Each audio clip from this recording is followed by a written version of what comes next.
Muchas gracias a quienes nos acompañan el día de hoy, a quienes están enlazados en Nuevo Laredo y nada más un poco enfatizar que, bueno, la idea del seminario es justamente empezar a dar a conocer qué estudios se han realizado en Tamaulipas o sobre Tamaulipas desde diferentes perspectivas de las ciencias sociales, las humanidades y ahora con un nuevo enfoque, ¿no? Y posteriormente corresponderá a la sede de Nuevo Laredo organizar la 12ª sesión y bueno, seguirán invitados como siempre. Y para el día de hoy corresponde organizar y moderar esta sesión a la doctora Cirila Quintero y pues les doy la palabra.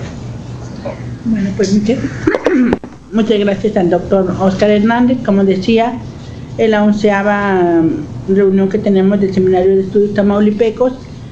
Aquí estamos incursionando también en un tema que no propiamente es el social, pero que tiene mucha relación con el social, que es el medio ambiente. Y bueno, como ya lo decía el doctor Hernández, ahora nos acompaña la doctora Fabiola Doraceli Yepes Rincón. Antes quiero agradecerles a todos ustedes que nos acompañan en esta fría, pero muy fría mañana, pero sobre todo a la licenciada Elena Elizabeth Hernández Olvera. Ella viene en representación de nuestra señorita presidenta, Leticia Salazar. Bienvenida. Y también aquí tenemos a un representante también de Parques y Jardines, que por fin nos va a hacer favor de ayudarnos a limpiar nuestro acceso. Nos da mucho gusto. Bueno, todos ellos están también estudiantes de ambiente y bueno, esperamos que sea muy, muy fructífera esta conferencia. Antes de darle la palabra a la doctora Fabiola, quiero hablarles un poquito de su preparación. Ella tiene 15 años de experiencia profesional en aspectos medioambientales, tiene un doctorado en Ciencias de Ingeniería, especialidad en área de Sistemas Ambientales y Energía por el Instituto Tecnológico de Estudios Superiores de Monterrey, tiene una maestría en Ciencias Ambientales y Forestales por la Universidad Estatal de Nueva York y también tiene una ingeniería en Ciencias Ambientales. Ella ha estado trabajando en distintos temas. El tema que presenta ahora lo hizo hace algunos años, fue su tesis de maestría, pero yo le he solicitado por favor que nos haga una presentación sobre esa temática que es muy importante, sobre todo aquí en la región. Entonces, sin más, la lógica es de exposición. Primero la doctora expone, alrededor de 20-25 minutos. Posteriormente, nuestro compañero Javier Oliveira, el doctor Javier Oliveira, la va a comentar. La idea inicial era que presentar un especialista y luego alguien vinculado con los temas ambientales la comentara, pero por cuestiones logísticas no podíamos empatar. Entonces el doctor Javier nos va a hacer el favor de comentar esta ponencia y después abriremos una sesión de preguntas y respuestas, ¿ok? Bueno, sin más, le doy la palabra a Fabiola, agradeciéndole que haya venido hasta estas tierras a darnos esta plática. Adelante. Muchas gracias, doctora. Bueno, pues muchas gracias a ustedes por estar aquí. Es una mañana fría, como decía la doctora Quintero. Le agradezco a la doctora Quintero por la invitación y la verdad es que sí me emociona volver a tocar el tema de los gansos y las poblaciones de aves migratorias en general. ¿Por qué? Porque tenía ya como 7 u 8 años que no tocaba este tema. O sea, fue el tema de tesis y la verdad, como soy tamaulipeca también, entonces me gusta. Bueno, me gustaría platicarles un poco sobre cuál es esa relación que existe entre las aves acuáticas, anátides en general, que anidan en Estados Unidos y Canadá, y su migración hacia nuestras tierras, hacia México, cada invierno. Eso sucede cada invierno. Y esa relación que existe entre el uso y la cobertura del suelo que hay en México. En especial, para los gansos, quiero hacer como que una diferencia entre gansos y patos, son ambos de la familia Anátidae, pero los patos son más acuáticos, entonces tienen más tendencia a migrar hacia las costas. Originalmente se conocen registros desde principios del siglo pasado, o sea, 1920, 1930 se tienen los primeros registros de patos y gansos, pero los gansos en especial, como les decía, tienen una preferencia por las tierras más continentales. ¿Por qué? Porque se alimentan más de granos y son menos acuáticos que los patos. En el caso, por ejemplo, de México, bueno, hubo una expansión de la frontera agrícola, se empezaron a sembrar muchas más tierras, sobre todo para granos, alrededor de los 40s y 50s. Y esto coincide, si le das a la siguiente diapositiva, por favor. Eso coincide también con, no nada más que empezaron a abrirse las tierras para poder cultivar más granos de sorgo y de maíz en el país. También lo hubo en Estados Unidos, hubo una expansión para poder cultivar más granos, precisamente porque había también más actividades ganaderas, sobre todo de lo que era la industria porcina y avícola, y pues se requerían más granos para poder alimentar pues a los animales, ¿no?, que nos iban a posteriormente alimentar a nosotros. Entonces, ¿qué sucede? Pues que también hubo drenaron todo lo que eran los humedales naturales. ¿Por qué? Porque en los 50s, pues los humedales no se conocía tanto su importancia ecológica, ¿no?, los funcionamientos que tenían para poder mitigar inundaciones o para poder filtrar todo lo que era contaminación. Entonces, ¿qué hicieron? Pues drenaron todo eso. Y eso fue a nivel continental, no nada más propio de México. En México, en especial, más del 50% de los humedales para el siglo XX ya prácticamente estaban drenados. La Ciudad de México, bueno, desde mucho tiempo antes, y hubieron muchos que quedaron completamente secos, otros que se lograron recuperar, pero también hubo alrededor de los 70s una nueva visión en la cual decían, bueno, vamos a seguir cultivando granos, pero necesitamos manejo también de riego, para riego. Entonces, ¿qué sucedió? Bueno, que empezaron a invertir en hacer nuevos embalses, por ejemplo, lo que era en aquel entonces la Secretaría de Recursos Hidráulicos, empezó a invertir mucho dinero para hacer bordos y empezaron a crearse, a la par de los terrenos agrícolas, también embalses o pequeñas represas en todo el territorio, ¿no? En el caso, por ejemplo, de Tamaulipas, surgieron ahí varios factores con las cuales iniciaron cada vez más el registro de gansos. El registro de gansos, como les digo, desde los 30 se tienen históricamente documentados, principalmente por estudiosos en Estados Unidos, ¿no?, que a ellos siempre les ha interesado pues las migraciones de anátidos. ¿Por qué? Porque cuestiones de caza siempre les ha traído mucho, ¿sí me escuchan? Sí, se les ha traído mucho todo lo que es las cuestiones de caza, pero en México empezaron a registrarse alrededor de los 70s y 80s un boom, digamos, en todo lo que fueron las tierras de Tamaulipas, y esto atrajo la atención de los norteamericanos, que a su vez en los 80s y 90s empezaron a invertir en estudios de monitoreo de gansos en el noreste de México y en las tierras altas. El noreste, hablo de Tamaulipas, Nuevo León, Coahuila, y las tierras altas, lo que era Chihuahua, Durango, Zacatecas. Y efectivamente, tenía que ver no nada más con las poblaciones en sí, porque las poblaciones de gansos, como les decía, vienen de Canadá y Estados Unidos en las tierras altas, allá anidan y migran por corredores de vuelo que les llaman los flyways. Entonces hay unos, por ejemplo, en el Pacífico, que allá migran ciertas poblaciones, o hay otro en la parte central, que son el Central Flyway, y hay otros en la parte de la costa del Atlántico, y tenía nada más que ver con esos corredores, sino con los cambios en la cobertura y uso de suelo, como les decía. Es una imagen de la región Cuenca de Burgos, no sé si la ubican. Estamos nosotros en la parte de allá, o sea, donde se encuentra la Laguna Madre. Está Tamaulipas, está Nuevo León en el centro y está Coahuila. La región Cuenca de Burgos abarca los 3 estados del noreste de México. Y bueno, se ve claramente una fragmentación. Esta es la cobertura de suelo del 2000, en la que vemos toda una serie de distintos tipos de vegetación, o desde matorrales, vemos vegetación de galería, vemos vegetación de desiertos arenosos, pero lo que nos llama la atención es esa línea verde, esa mancha verde, en la cual se indica lo que son las tierras agrícolas. Entonces, si ven, Tamaulipas es así como que más del 80% del territorio de Tamaulipas está dedicado a la agricultura.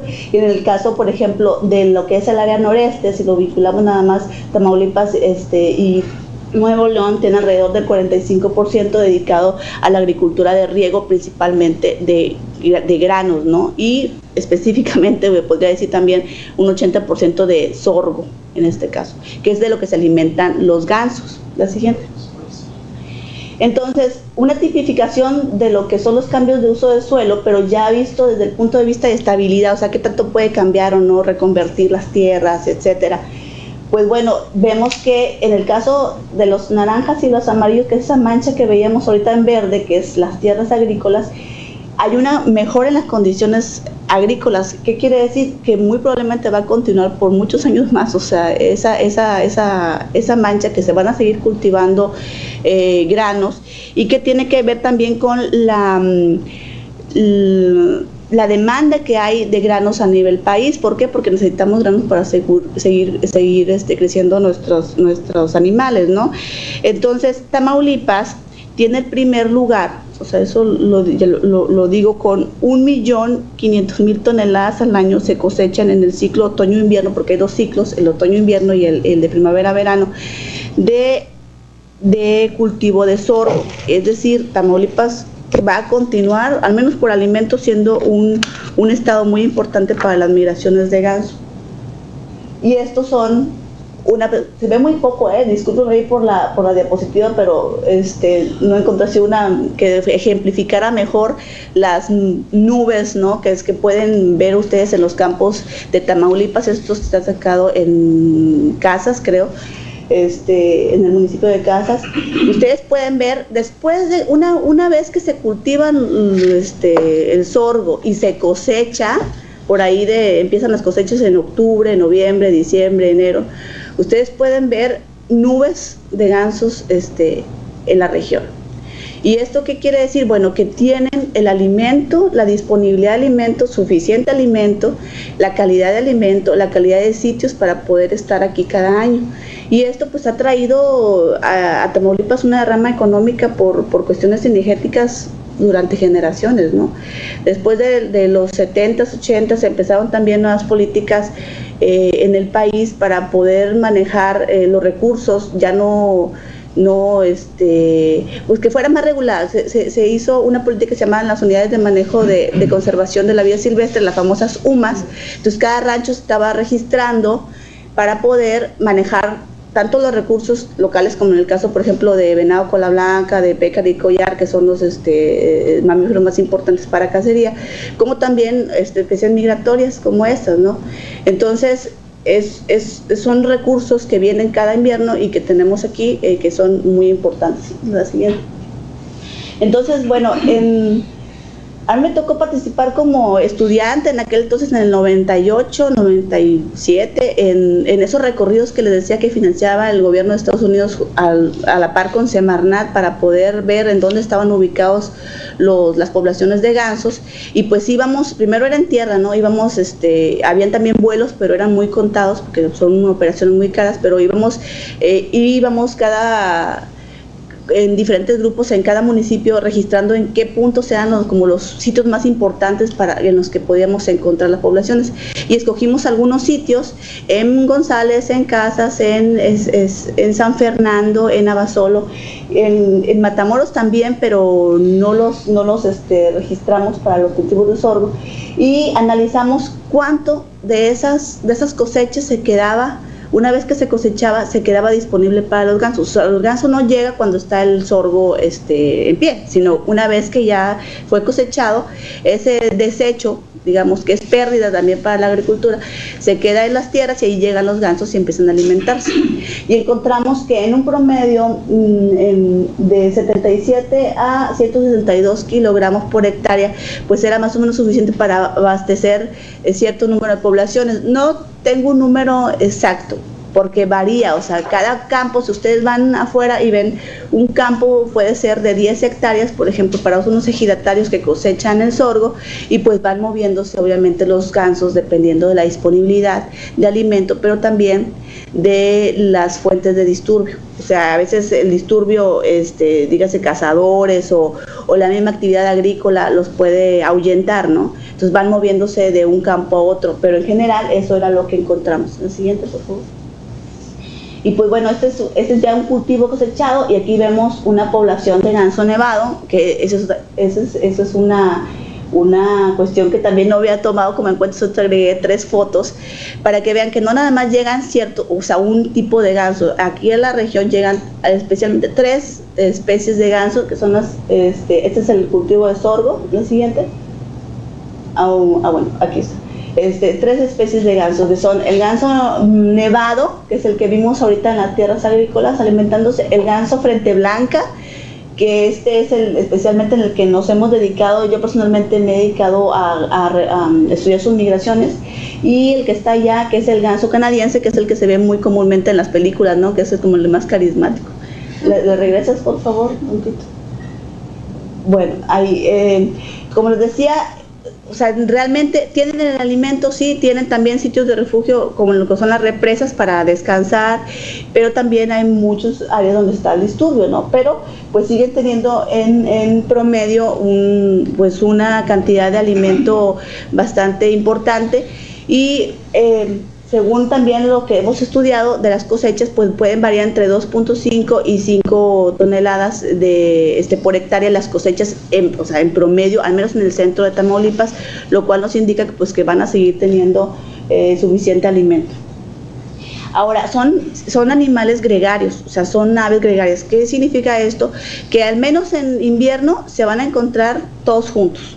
O sea, migran en familias, en sus sitios de anidación no están así, o sea, están las familias se componen por el papá, la mamá, los hijitos, y están como a 2 o 3 kilómetros de distancia, y ahí ese es como su casita en el cual ellos se dedican a tener a sus hijos y criarlos, y una vez que empieza la migración todos se juntan en ciertos lugares en Canadá y migran hacia México. Entonces aquí en México los vamos a encontrar así, todos juntos, y pues es muy muy interesante verlos todos juntos. Es bastante, pues a mí la verdad es que me conmueve cuando los veo así, empiezo a escucharlos. Es como que pensar que tenemos un compromiso, no nada más de utilizar el recurso, sino que también para conservar sus hábitats.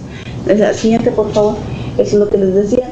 Ahora, la importancia también de los gansos en Tamaulipas empezó a generar nuevas preguntas para los estudiosos, y el gobierno de Estados Unidos, a través del US Fish and Wildlife Service, y el de Canadá, a través del Canadian Wildlife Service, donaron cierta cantidad de dinero para que se hicieran investigaciones para monitorear los gansos en el 2000 y 2003, 2001, 2002 y 2003, para ponerles radiotransmisores en los sitios de anidación y ver hacia dónde migraban, o sea, si realmente esas poblaciones estaban llegando o no estaban llegando a tierras tamaulipecas. Y bueno, se les implantan a 20 gansas, fueron hembras que se escogieron. Es un transmisor como de 4 centímetros que se les implanta en el área abdominal. Obviamente se duermen y se anestesian y todo, y no hubo ninguna mortandad por el transmisor, y se están monitoreando por vía satélite. Y aquí vemos, o sea, los sitios de anidación fueron en Alaska, y esto es hacia donde migran. Y si vemos, cada invierno migran exactamente por la misma ruta, que le llaman la ruta central, de vuelo central.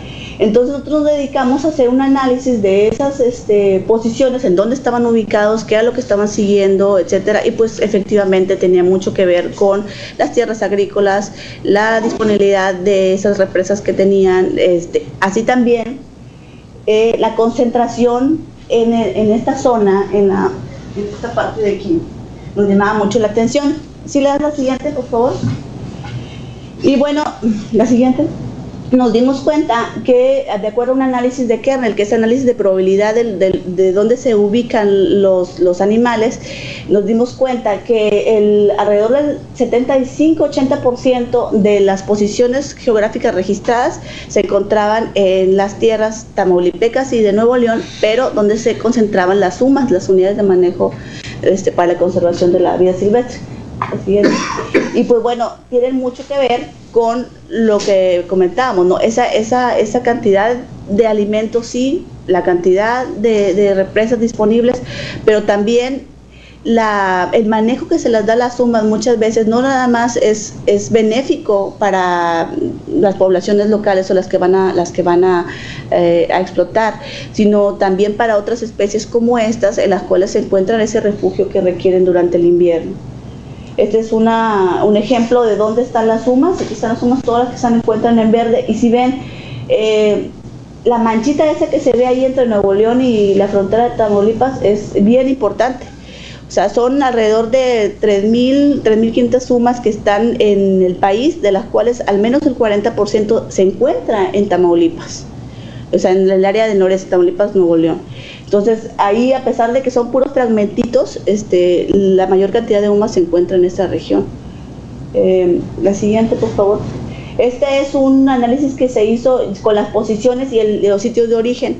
En Alaska, donde se pusieron la mayoría de los transmisores, se ubicaban los refugios en donde se les había implantado, y se hizo un análisis viendo que en las tierras altas, donde también no había, o sea, en Zacatecas, en Chihuahua, en Durango, también había gansos. Sin embargo, no había tanta variación entre los refugios, o sea, de origen, pero en Tamaulipas sí. En Tamaulipas se pueden encontrar los gansos de refugios como Hinoco, Canuti, Coyucuc, Noa, y eso tiene mucho que ver con la disposición de recursos que pueden dar en el futuro para poder seguirlos estudiando. También se hizo un análisis para modelar cuáles eran las condiciones, los factores bioclimáticos que importaban para la especie, y se vio que pues toda esa zona de Tamaulipas que se ve en verde más oscuro es bastante, factible que se pueda encontrar poblaciones de ganso cada invierno. La siguiente. Aquí está la misma gráfica, solo que con las unidades ya de ANP, las áreas naturales protegidas, y algunos sitios que están protegidos por las leyes mexicanas, pero que no necesariamente tienen que ver con los registros o la modelación de los gansos. ¿Qué significa? Pues bueno, muchas de las ANPs están más bien vinculadas con las tierras altas, ¿no? Lo que son sierras, lo que son pues áreas altas, y los gansos están más en la parte de la planicie. Así. Bueno, entonces, como conclusión, puedo decir que la tipificación de los usos de suelo en el noreste de México, al menos del 76 al 2000, indican que las tierras agrícolas son muy importantes para lo que son los gansos, y que van a seguir siendo importantes en las siguientes décadas. Y también, bueno, que los estudios realizados en el noreste para lo que son las unidades de manejo y los sitios agrícolas van a seguir teniendo una importancia para lo que son los gansos, y que al menos el 46% de los gansos frente blanca que invernan en México se encuentran en Tamaulipas y Nuevo León, lo cual pues nos indica que el rango histórico que se ha expandido, ¿no? El rango histórico que mencionaban en la literatura de los 30 se ha expandido. Y finalmente, bueno, que el nicho ecológico que modelamos con ayuda de algunos geógrafos de la UNAM tiene bastante que ver con lo que hemos en el pasado monitoreado, y que esperamos que siga siendo así para Tamaulipas. Espero sinceramente que los estudios continúen. Yo la verdad tengo ya como 8 años que no estoy muy vinculada, pero espero que la situación se dé para continuar con este tipo de estudios. No sé si tengan algunas preguntas. Gracias. Le damos el agradecimiento a a la doctora Fabiola, y el tema, pues como ven, es muy relevante. Ahora le voy a pedir a mi compañero, el doctor Javier Olivera, para que nos haga, por favor, el comentario. Él generosamente dijo que sí. Entonces, el doctor Olivera es geógrafo, y entonces nos va a hacer favor de dar algunos comentarios para la doctora Fabiola, y después todo lo comentaremos y hacemos preguntas. Adelante. Bueno, pues gracias. Primero de todo me disculpo a la ponente porque el tema de la geografía física o la ornitología no es mi tema. Soy geógrafo humano, geógrafo social, y por lo tanto voy a intentarlo hacer bien. O si no, haré como Arturo hace unos días, cuando lo invitaron también a comentar una conferencia sobre un tema que no conocía, y él, pues con una gran habilidad, se excusó. Pero yo, a diferencia de Arturo, no tengo la habilidad dialéctica que tiene él y retórica, y por lo tanto intentaré hacerlo bien, pero seguro que no lo hago tan bien como Arturo. En fin, a mí me gustaría pues destacar algunos aspectos, sobre todo retomando el comentario que se hacía al principio, que esta conferencia pues no está en la línea de lo que se venía haciendo de ciencias sociales, humanidades. Voy a intentar hacerlo pasar un poco hacia este lado, ¿no? Una primera idea que sí que me gustaría destacar es la de la relación entre las actividades humanas y la naturaleza. Suele haber la idea bastante confusa de que la actividad humana afecta en detrimento a la biodiversidad.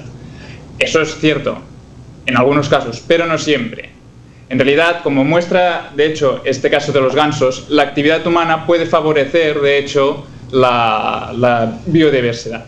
En este caso, el hecho de que se transformen unas tierras para uso agrícola está favoreciendo, como se demuestra, que una población, en este caso de gansos, se instale en esta zona, al menos de paso, ¿no? Y para alimentación. Esa sí que es una idea que ciertamente es bastante habitual en la creencia más o menos popular ambientalista de que la actividad humana va en detrimento de la biodiversidad. Pero sí, como decía, no siempre es así. Y este no es el único caso.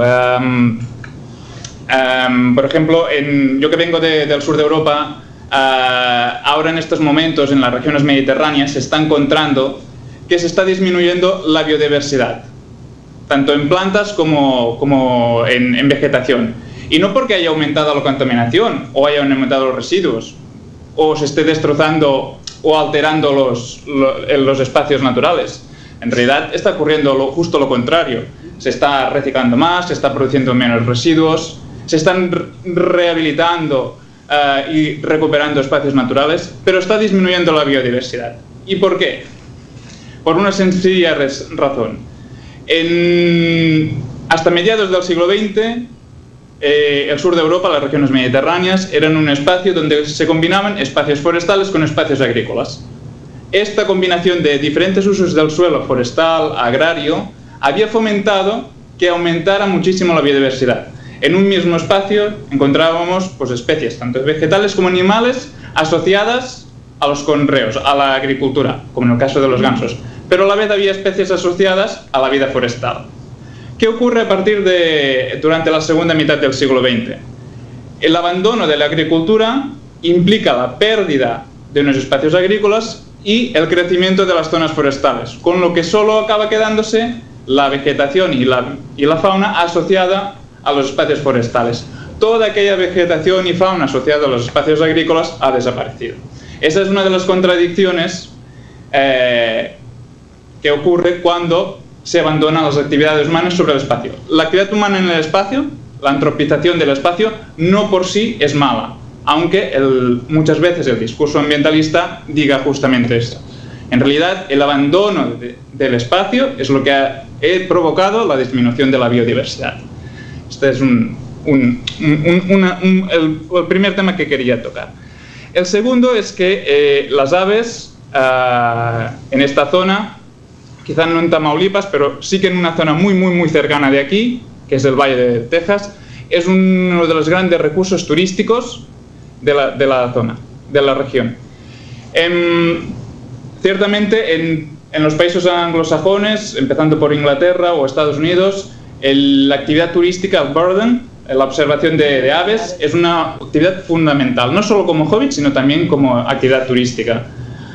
Y ciertamente aquí en el Valle de Texas es una de las actividades turísticas más importantes, no por los ingresos económicos que traiga, sino por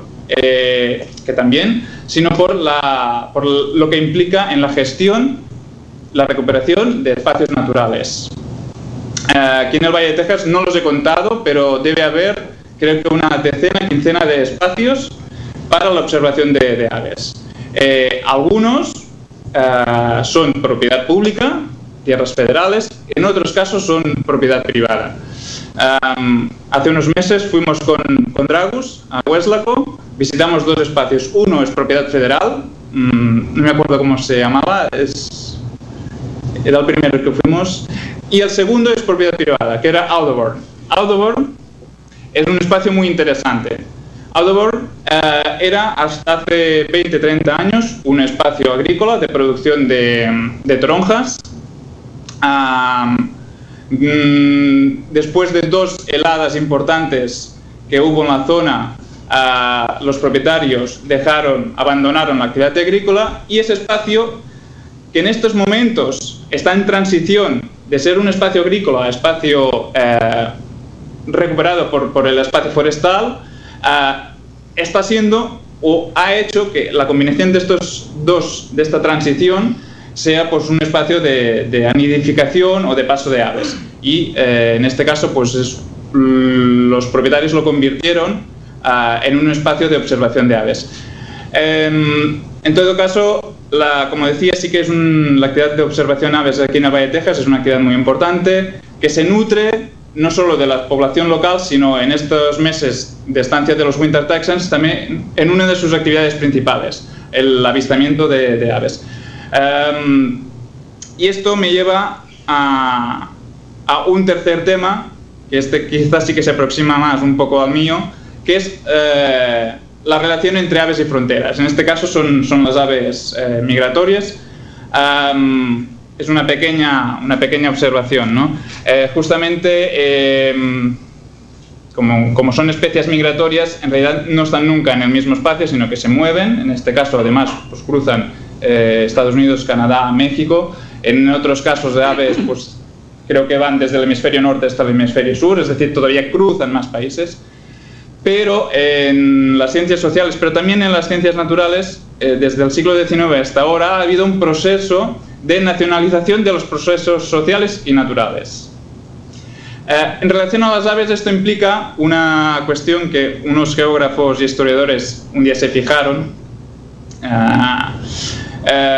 pues fueron de viaje a Inglaterra, a ellos les gusta observar aves, y compraron unas guías de aves para observación. Y las guías eran las aves británicas. Y dijeron, oye, aves británicas. Si son la mayoría de las aves migratorias y por lo tanto unos meses se los pasan en las islas británicas, pero otro tanto en el norte de África, ¿cómo pueden ser británicas las aves? Entonces, ellos a partir de ahí reflexionaron sobre este hecho, sobre la nacionalización de algo que no se puede nacionalizar. Un proceso natural como el de la migración de las aves, ¿cómo puedes nacionalizarlas para decir, no, estas son las aves migratorias, aunque solo en realidad se pasen unos pocos meses? Aquí la cuestión es, aparte de la anécdota de las aves, es que ciertamente ha habido un proceso, tanto como digo, en las ciencias sociales como también en las naturales, de nacionalización de todos aquellos fenómenos que ocurren en un espacio según los límites del Estado-nación. La cuestión es superar este esquema mental que todos llevamos desde la propia escuela, desde que somos pequeños, creyendo que todo debe ocurrir y estar enmarcado en las lógicas del Estado-nación. En algunos casos es así, pero en casos como el de las aves, que es muy evidente, no es así. Y para terminar, y volviendo un poco también a las migraciones de especies animales, no el de aves, pero sí el de mariposas, me gustaría hacer un pequeño comentario. Una de las cosas que me sorprendió al llegar aquí, aparte de la gran cantidad de aves que hay, incluso en Matamoros estaba pues este verano en la terraza del departamento donde vivo, tenía enfrente un patio de una escuela y la cantidad de aves que vi durante esas semanas fue espectacular. Yo nunca había visto antes tantas aves como al llegar aquí a esta región. Incluso, pues, también para los que viváis en la colonia de San Francisco Buenavista, ahí la rotonda también. La cantidad de aves que llegan, sobre todo por la tarde, cuando se pone el sol, es también espectacular. Y sus gritos, no se llaman gritos, ¿cómo se llaman? Sus cantos. En fin, también me impresionó, me ha impresionado. Pero otra de las cosas que me gustó al llegar de aquí, o me impresionó, es la cantidad de mariposas. Una de las cosas que no sabía es que la mariposa monarca cruzaba por esta zona. Pues vaya, yo la referencia que tenía de la mariposa monarca es de cuando llegan a Michoacán, pues la foto que muchos hemos visto, ¿no? Pero no sabía que cruzaran por aquí. Lo que me sorprendió al descubrir es que la mariposa monarca también está reduciendo el número de especímenes que migran. De hecho, hace poco salió que se había reducido como un 60% más o menos la cantidad de especie monarca que había cruzado a México. No porque lo evitara la Border Patrol ni nada, sino porque, pues, por las condiciones ambientales, ¿no? No sé por qué razones, pero el caso es que se ha reducido muchísimo la cantidad de individuos de esta especie. Y las actuaciones que se están haciendo desde México, al menos en Tamaulipas, pues son muy pocas. Aquí, al menos en los municipios de la frontera, solo vi una sola referencia de un grupo de Río Bravo, un grupo de una asociación civil que se dedicaba a monitorear, en la medida de lo posible, las mariposas monarcas que cruzaban por esta zona.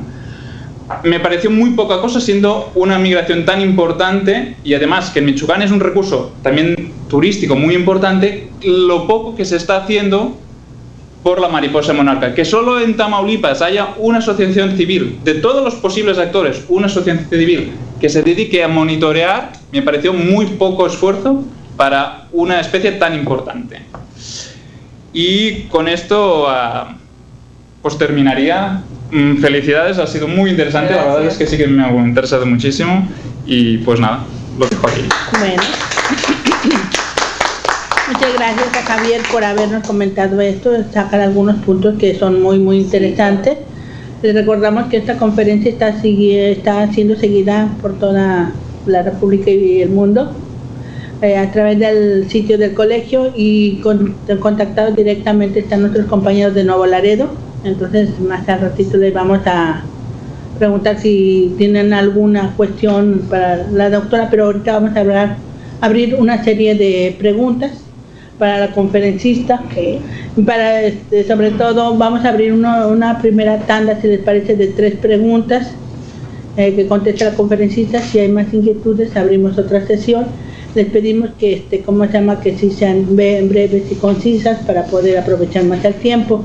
Entonces, preguntas. Artemisa. La verdad no sabía qué esperar de una conferencia de gansos, es muy interesante, pero sí, me llama la atención, y es una cosa que yo no sé, si comen solo sorgo, porque me llama la atención que los municipios donde ustedes hicieron el monitoreo del ganso, que es Abasolo, Casa, San Fernando, González, salvo San Fernando, que es una zona productora de sorgo, los otros municipios no son productores de sorgo, no es, sí, pero el 90% de la producción de sorgo se da en esta zona, no es tanto, son zonas de otro tipo, y me llama la atención, por ejemplo, Abasolo, de que están viviendo los animales, y lo otro es una relación que creo ver que haces entre las sumas y estas zonas donde pasan. Realmente, hasta donde yo sé, las sumas fueron creadas es una delimitación que hace Semarnat, pero no ubico si ha seguido el monitoreo en los últimos años, porque a partir de la creación de ProArbol en el 2004-2005, yo trabajé en los municipios forestales del centro de Tamaulipas, y hubo varias organizaciones, sobre todo ejidos, que le entraron mucho a la conservación de UMAS porque hay un recurso económico de por medio. Entonces ahí más bien lo que me queda la duda es si quieres establecer una relación causal o no, porque me parece que hay otros factores que tienen que ver con esa relación que encuentras. Sí, claro, los factores son varios, como mencionaba, y en cuestión del primero de los municipios, yo era estudiante en Tamaulipas, bueno, soy victorense, y en realidad, o sea, sí hay cultivos de sorgo en Casas, y sí hay cultivos de sorgo en Jiménez, y teníamos la facilidad también de movimiento, por eso escogimos ciertos sitios. Okay. Sí, y también teníamos la ayuda de la gente de los ranchos, porque hay que entrar, hay que pedir permiso para poder entrar, para poder estar ahí, para poder accesar a las tierras agrícolas tienes que tener cierto permiso, no puedes entrar, y ahora menos, ¿no? Sinceramente no sé qué pasó, o sea, con los gansos después del 2004. O sea, nosotros, el periodo de estudio de la licenciatura fue en el 98, 99, y después todo lo que son monitoreos de radios transmisores se implantaron en el 2001, 2002 y 2003. La migración que te mostré es de ese periodo. Ahora, muy probablemente, o sea, no tiene nada más que ver que estén ahí con el alimento, ¿no? O sea, se están moviendo. O sea, los gansos... platicamos con la doctora que cómo migran, o sea, son los mismos gansos los que están allá en Alaska y los que vienen acá a Tamaulipas y pueden migrar en 2 o 3 semanas, a diferencia, por ejemplo, de las mariposas monarcas, que muy probablemente no son las mismas las que vienen de Canadá y las que llegan acá a México. ¿Por qué? Porque el ciclo de vida es distinto. Los gansos que vienen aquí pueden vivir hasta 16 años. ¿Y qué sucede? Bueno, que los patrones de comportamiento, o sea, van a variar dependiendo, obviamente, si tienen que comer, pues tienen que ir a comer. Eso también lo analizamos, un patrón de comportamiento.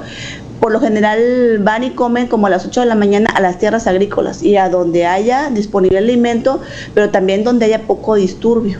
Entonces, ¿qué sucede? Que tienen, como son gregarios, como te decía, de que se vienen y se agrupan en muchas familias, nombran vigías. Los vigías son como tipo policías, las policías de los gansos, o sea, le digo porque van en 3 o 4 vigías y se van en una parvadita y empiezan a dar recorridos alrededor de las tierras, a ver en dónde pueden llegar, dónde no hay disturbio, dónde hay alimento, y van y le avisan al resto de la población. O sea, si hay alimento y no hay disturbio, las poblaciones se empiezan a levantar y se van a cierta área. Muy probablemente van a caer en UMAS, muy probablemente no caigan en UMAS, no lo sabemos. Y después, bueno, ya terminaron de comer 2 o 3 horas y se van y se refugian a una presa. Y van los vigías antes de que se levante la población y se recorren. Es como una especie de comportamiento para su sobrevivencia. Entonces, en realidad, no podemos llegar a ese nivel de detalle porque los transmisores están cada tercer día reportando la posición. A veces se reporta en la mañana, a veces se reporta en la tarde, y el horario, si se hiciera más continuo, o sea, se puede estar reportando cada minuto, pero es costoso. O sea, un transmisor te puede llegar a costar, bueno, depende de la especie, pero ponle $2,000-3,000 por transmisor, y aparte te cobran por cada uno de los registros geográficos que estás haciendo. Entonces tú le dices al quien programa el satélite, ¿sabes qué? Necesito cada 3 días a tales horas, y entonces tú puedes estar registrando esos puntos. Si nos interesara el comportamiento ya a nivel local, que es lo que hacen, por ejemplo, con especies como el cóndor, el californiano, que ahí sí han registrado los movimientos, por ejemplo, alrededor de todo un día. Ya pueden saber si están o no están comiendo en ciertos sitios y de qué depende, qué factores son los que realmente están involucrados.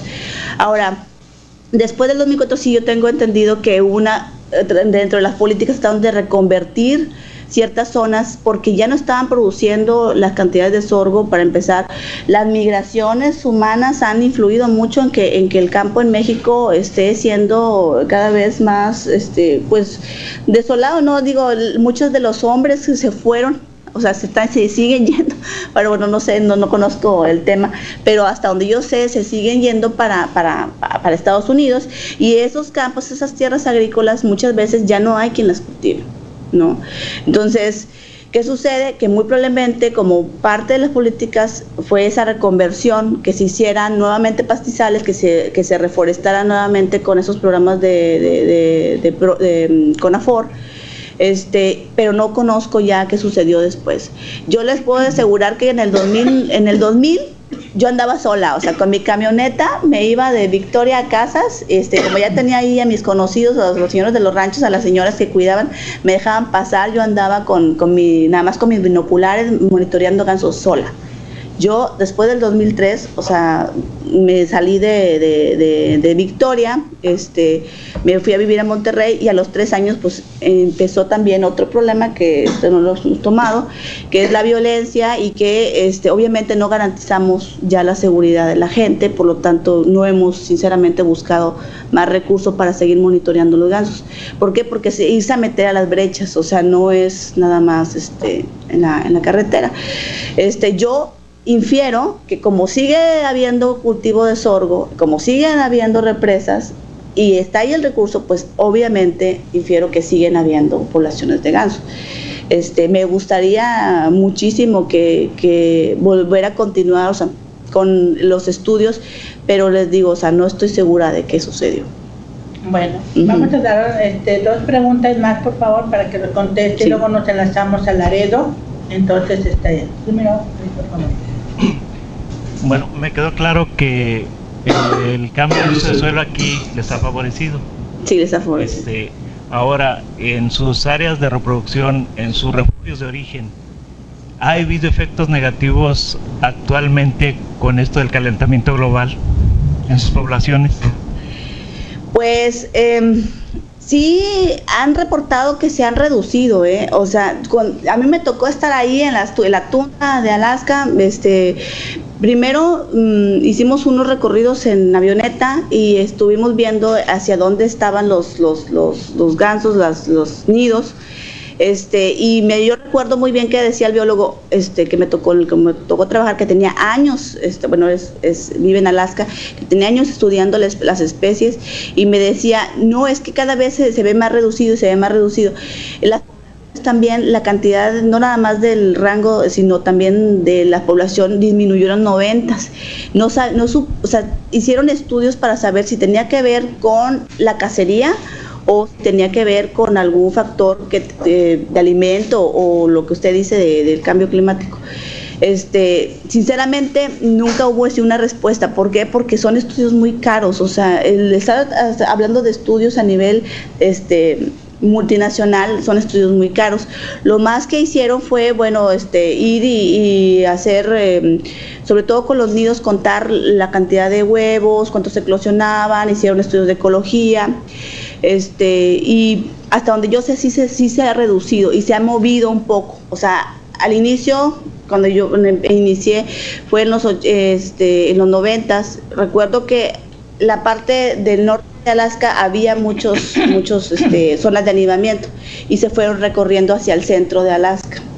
Me imagino que tiene que ver con esos factores climáticos, pero son de las cosas que no tenemos una seguridad, ¿no? Yo no me atrevería a decir que es necesariamente por eso. Profesor Cuellar. En el noreste de Estados Unidos, según el National Geographic y esas revistas, el ganso canadiense se ha convertido en plaga y tienen programas para disminuir su natalidad, su fecundidad. ¿Cómo les va en su estancia en México? ¿Regresan los mismos o qué tanto se disminuyen? El otro aspecto mencionaba de 70 gansos, 70 creo que decía, es que por hectárea o la población de gansos aquí, ¿y cuánto permanecen en cada lugar? 70 gansos, no bueno, sí, efectivamente, varias de las poblaciones, no nada más, en el caso del ganso frente blanca, que es el que más ocurre aquí, no es tanto el problema ha sido con la explotación de la población de los nevados, los blancos y el ganso canadiense que usted dice, y sí, efectivamente, más en el noreste que en el noroeste. Bueno, en los 70s, a mediados de los 70s, hubo una preocupación por el gobierno de Estados Unidos porque las poblaciones disminuyeron y eso lo vincularon precisamente a la contaminación ambiental, que decían, bueno, hubo un brote de casos en los cuales se detectó DDT, que en los 60s no estaba prohibido, por ejemplo, el DDT, y comprobaron que tenía que ver el DDT, que es un plaguicida, que es muy dañino para el medio ambiente. Entonces dijeron, bueno, muy probablemente tiene que ver con el DDT y las poblaciones de gansos están disminuyendo y nos interesan por bla, bla, bla. Entonces hubieron programas que reforzaron a la conservación de todas las especies de gansos, ¿verdad? Entonces empezaron a aumentar las poblaciones. ¿Por qué? Porque se les dio más protección, las leyes de caza también se hicieron más estrictas. Las municiones que utilizaban para cacería, que eran de plomo, también empezaron a ser ya más estrictas porque antes no estaban reguladas, y empezaron a conservar y a hacer proyectos ya de monitoreo más fuertes. ¿Esto que trajo? Bueno, trajo consigo que empezaron a reproducirse cada vez más. O sea, los gansos empezaron a ser un problema para los 90s, ya los gansos nevados. Había poblaciones que incluso, o sea, llegaban a las casas. O sea, ya están los canadienses se pueden ver en algunas ciudades que los consideran como las palomas acá, ¿no? O sea, porque cada rato están defecando, entonces son sucios. Sí hay programas para tratar de controlar la población, pero como sabemos, hay grupos de conservacionistas que pues dicen, bueno, espérate, o sea, vamos a ver cómo podemos reducir, y han hecho pues algunos planes de manejo. O sea, trataron, así como fueron estrictos con las leyes para caza en los 70s y 80s, aumentaron el número, por ejemplo, de individuos que se podían cazar por individuo. O sea, tú ibas y comprabas tu registro, pagabas tu ¿cómo se llama? Tu permiso para arma, y te aumentaban el número de individuos, o sea, de gansos que podías cazar. Antes nada más eran 3, después aumentaban a 25 por individuo, por ejemplo. Sí, entonces son de las cosas que son planes de manejo. O sea, yo sé que soy muy feo y muchas veces los conservacionistas pues obviamente dicen, oye, espérate, o sea, primero los aumentas y después los quieres bajar, pero son planes de manejo que se han sugerido porque llega el momento en que son tantos los gansos que es un problema. O sea, a mí me tocó ver, por ejemplo, que en algunas de las represas pues llegaban los gansos y todo el mundo muy feliz, ¿no? Pero ya cuando estaba a mediados de la temporada de invierno, los agricultores estaban molestos con los gansos. ¿Por qué? Porque, en serio, porque el agua, o sea, son estanques, les estoy hablando de 12, 30 hectáreas, se apesta. ¿Por qué? Porque están defecando y se llena de plumitas. Por ejemplo, tú llegas a la orilla y se ve todo sucia el agua. Entonces, sí son, digamos, un recurso que tendríamos que estar pensando también cómo manejarlo, porque se convierte en un problema a la larga, ¿no? Dependiendo de la cantidad. Entonces, bueno, Laredo, no sé si tenga alguna pregunta.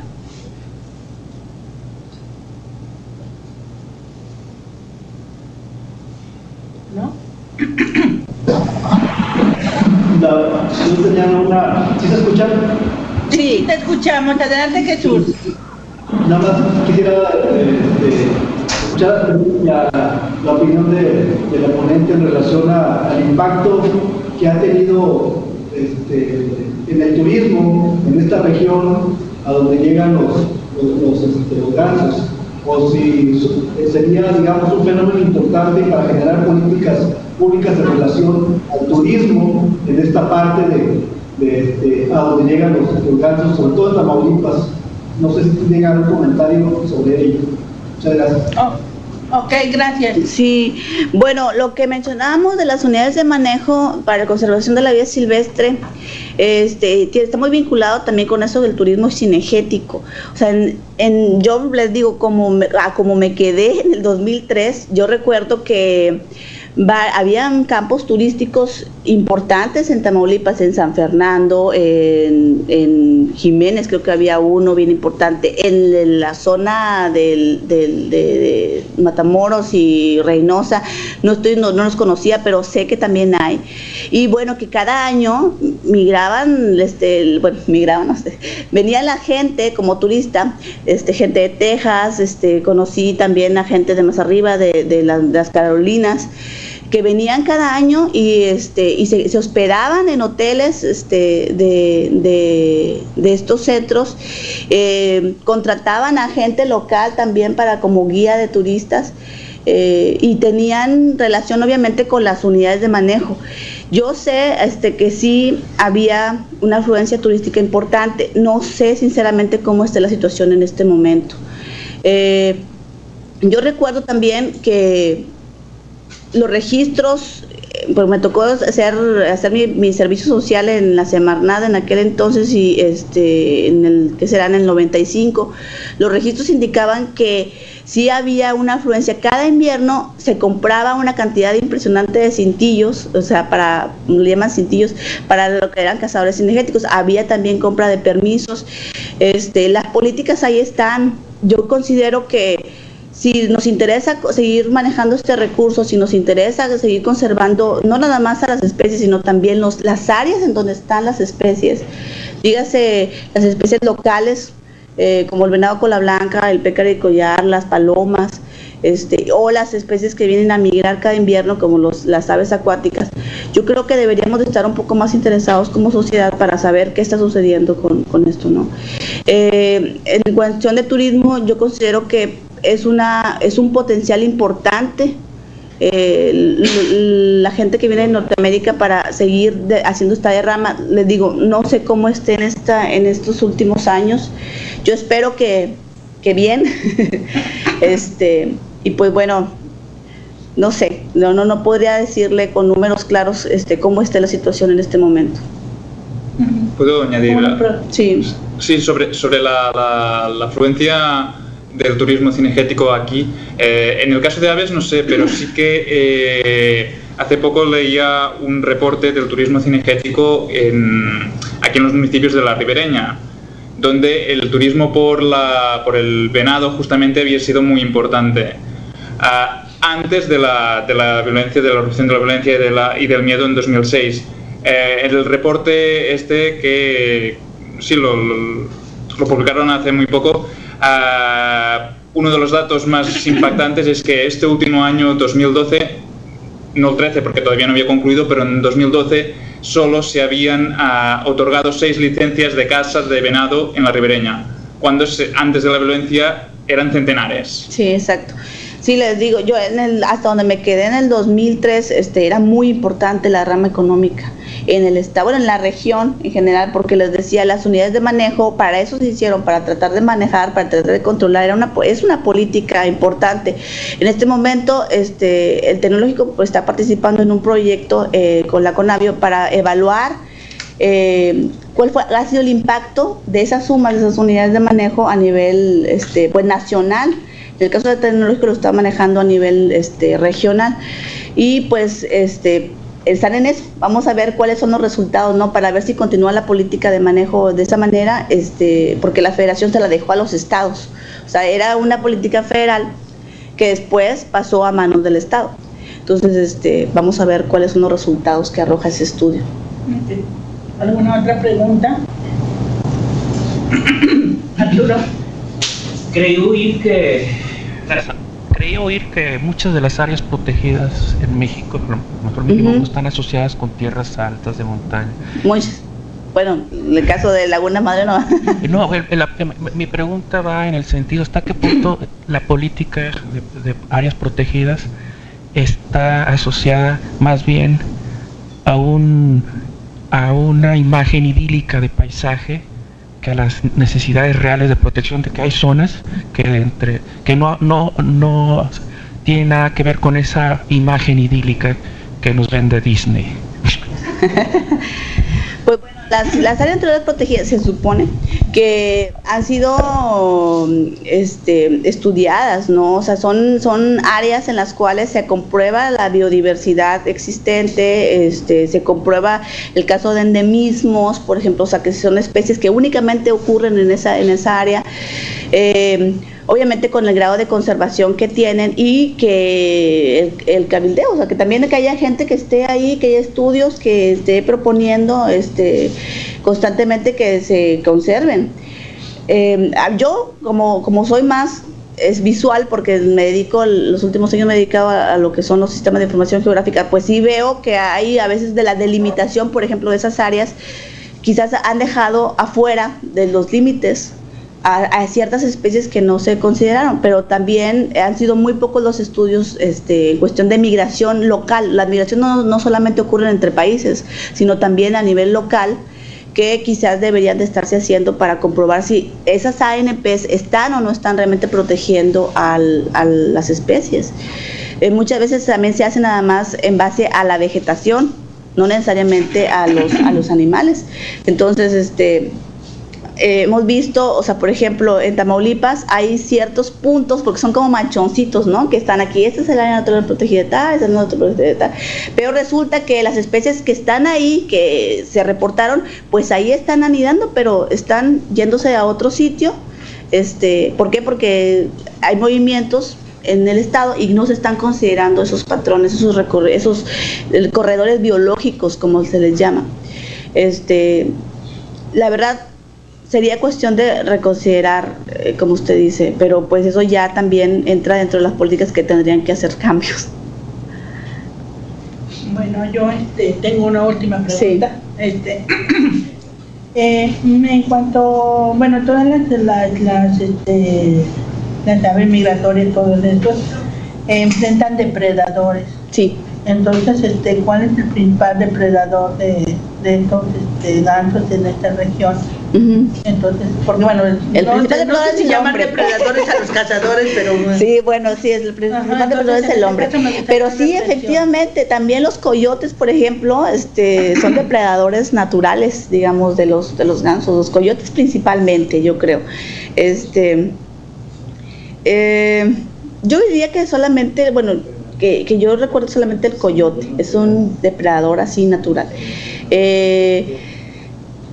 Otro problema quizás que podría ocurrir en cuanto a mortandad, digamos, la calidad del agua, incluso de algunos de las presas en donde están, no se ha estudiado del todo, pero yo me recuerdo que en el 2000 hubo un brote, se murieron, no sé, 100 gansos y no sabíamos por qué. Lo vinculamos con la calidad del agua, se hicieron análisis y aparentemente no era eso, se reportó al gobierno de Estados Unidos y me pidieron que enviara varios de los gansos ya muertos. Los vinimos a traer a la frontera, se enviaron a un laboratorio de Estados Unidos y no se pudo comprobar nada, sinceramente, pero podía ser también un problema la calidad del agua. En cuestión de depredadores naturales, solamente el coyote, creo yo. Ok, bueno, una última pregunta. Sí, disculpe, yo llego un poco tarde de la conferencia. ¿El monitoreo también aquí en la Laguna Madre? No, bueno, no fue necesario hacerlo porque nosotros lo que hicimos fue seguir a dónde iban los gansos con el transmisor. Okay. Entonces en el transmisor no indica que haya tenido movimientos hacia la Laguna Madre. Originalmente, según yo entiendo, en los 80s sí hubieron recorridos en avión para poder ver si había o no poblaciones, y sí había ciertos grupos, o sea, le estoy hablando de parvadas pequeñas, 100, 200 gansos que se lograron amistar, pero están reportados así como que en la literatura del gobierno, que pasan informes, o sea, vienen, hacen sus monitoreos y pasan los informes, es lo que yo he leído, pero no está escrito en ninguna parte, así oficialmente. Sí. Bueno, viene el comentario porque estuve haciendo yo viajes de ecoturismo aquí en la Laguna Madre y pues sobre todo en esta época de migración siempre nos topamos aquí en el área del Mezquital con parvadas sobre todo de nevado y de canadiense y por ahí inclusive también de la grulla americana. Ajá, entonces pienso que es importante, ¿verdad?, realizar este tipo de monitoreos, dada la importancia que tenemos aquí como área natural protegida. Ese era solamente mi comentario. Sí, claro, yo considero que sí debe de haber, o sea, hay avistamientos. Los monitoreos, a mí les digo, me encantaría que continuaran. El problema es el recurso económico, o sea, viene siendo el recurso económico. ¿Por qué? Porque no hay, o sea, realmente un fondo que diga se va a dedicar a monitorear. Muchas veces son los mismos observadores que reportan, o sea, los que dicen, bueno, vimos acá gente local que lo reporta, pero no hay o sea, un grupo de gente dedicado a eso, no lo hay. Bueno, la falta de recursos. Gracias. Exactamente. Muchas gracias, Fabiola. Muchas gracias a ustedes, doctora. Esperamos que en algún momento tener otra plática. Gracias. Vamos a dar un reconocimiento a nombre del Colegio de la Frontera Norte por tu conferencia. Muchas gracias, doctora. Gracias. Gracias, muy amable. Y a nuestro conferencista. Entonces ya, bueno, les anunciamos que la siguiente sesión es desde Laredo, nuestros compañeros de Laredo, y sería en abril. El seminario de estudios tamaulipecos es cada 2 meses, y bueno, muchas gracias por acompañarnos en esta primera mañana.